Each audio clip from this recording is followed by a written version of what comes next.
Back. The 2012 session of Parliament is underway. We are now joined by the Chief Whip of the African National Congress in the National Assembly to tell us what the ruling party has in store for this year. Good morning, Dr. Motshekga, and welcome. Good morning, Kokeli. Chief Whip, to kickstart our program, are you excited about the year ahead? And to quote from the parliamentary question paper, if so, why so? And if not, why not? I'm very, very excited, and I think all our members are, because this time around, there is the clearest focus of what government is going to be doing.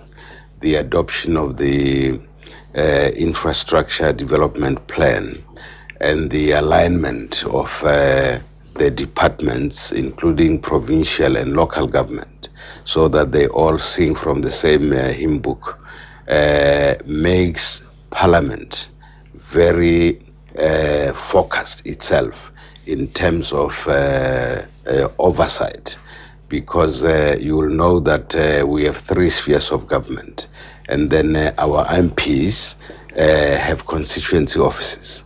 Now we have established what we call one-stop center parliamentary constituency offices, and we have come up with a mechanism that we call regional and local people's assemblies.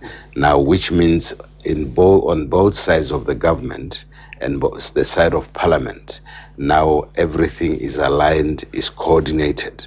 Now you will find that this time around we are able to exercise vigorous oversight over aligned activities of government. So that's why we think that the State of the Nation address of the President has really taken us a great step forward. Besides the oversight role that you will be playing in as far as the rolling out the infrastructure that the President spoke about in his State of the Nation address, there is also the lawmaking process. What are the key areas that the ANC as a party has targeted for this year? You know that since 1994, we have passed over 2,000 pieces of legislation. So this year, we want to focus more on checking on the impact of those laws on the people, because what we are interested in is that the laws that we make improve the quality of life of our people. So we don't just make laws for the sake of making laws, but one law that we'll pay particular attention to is the National Traditional Affairs Bill, which will bring the Khoisan people into the mainstream of the institution of traditional leadership, because these are the people who bore the brand, the heaviest brand from colonization, and their language is suppressed, their indigenous knowledge is suppressed. So we would like to affirm their Khoisan people in a more meaningful way. We've got the Protection of State Information Bill, the Language Bill, and bills aimed at transforming the judiciary. But what about other pieces of legislation like the labor brokers? What is the status of that piece of legislation? You will know that as the National Assembly, we engaged with that legislation. We held public hearings, and the matter was then referred to the NEDLAC. So we will await that process. Whilst we are waiting that process to be concluded in NEDLAC, what is the position of the ruling party? Is the ANC likely to compromise on its initial position of a complete ban of labor brokers?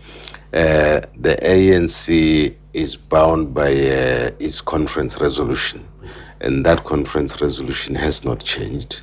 That's why I'm saying that we'll await what happens in NEDLAC, because we are an engaging government, we are a dynamic government. That conference resolution called for a complete ban. Are you prepared to compromise on that? No, we cannot change the resolutions of our conference because that system is very exploitative. And we believe that in effect, it reduces our people to some form of slavery. And that's why engagement with the labor union as well in resolving this matter is very important. So we welcome the fact that government and the unions within the framework of NEDLAC are addressing the matter. Chief Whip, with respect to the Protection of Information Bill, last year there was a high degree of unhappiness with two MPs, Ben Kurok and Gloria Bowman, for not voting in the National Assembly. Has that matter now been put to rest? We can't say there's a high degree of unhappiness because the height of the degree depends on the number of the people. The majority of the people of this country supported that legislation, and our caucus and supported that, and that's why the bill was passed by Parliament. So the fact that two MPs from our ranks did not vote doesn't make it a high degree of unhappiness, and that failure or neglect to vote is an internal party matter that will be addressed within the party. Let's talk a bit about the oversight function of Parliament. Parliament must oversee all organs of state to make government accountable to the nation. Are you satisfied with the status quo, or would you like to see some changes to improve the situation?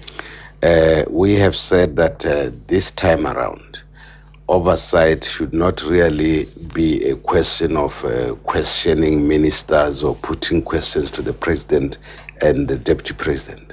What we want to see is that our MPs go down to the ground and together with public representatives at the provincial and local level, organize regional and local people's assembly where we hear from the people themselves what the impact of our legislation of government work is, so that when we come back to Parliament, we don't represent what we think about the impact. We represent what the people have told us. So there will be vigorous oversight now, much more than ever before. Dr. Motshekga, a failure by cabinet ministers to reply to questions from MPs remain a thorny issue. I remember the chief whip of the opposition parting shot at the end of last year's parliamentary session was precisely on this matter, and the leader of the opposition, Lindwe Mazibuko, raised it with the deputy president recently. Have you, as a ruling party, eventually found a solution in dealing with that challenge? We have found a solution, and that solution is we are going to tighten the participation of the parliamentary liaison officers of the ministers in our strategy committee, so that we are able to know in advance if they are going to be challenged to a particular minister to answer questions, so that we deal with those challenges outside the chamber, not in the chamber. So we think that's not an insurmountable problem. This is an extremely important year for the ANC, with the elective conference coming up in December in Mangaung. How will the ruling party manage increasing stress and tension levels within the party to avoid any negative impact as a result of that on the parliamentary process? There is actually no stress, because those who understand the ANC and the disciplined members of the ANC will know that there is a time when the ANC opens nominations, which starts at the branch level, because the ANC is owned by its branch members. So anybody who preempt that situation or initiate processes that are alien to the ANC will be dealt with in terms of the constitution of the ANC, because the ANC has processes, and membership of the ANC must be accompanied by discipline, and that discipline requires that You don't prejudge things, you don't preempt processes of the organization because they are well established over a period of 100 years. This is an old and mature organization, so it shouldn't have unnecessary stresses. Relations between the ruling party and the opposition has always been one that is very cold. Is that likely to improve as we approach elections? That is not true, because you will know that the president has established a forum of leaders of political parties in parliament, and that is working exceptionally well. And you'll know that we have a chief whips forum. For the past 2 years, we have not voted.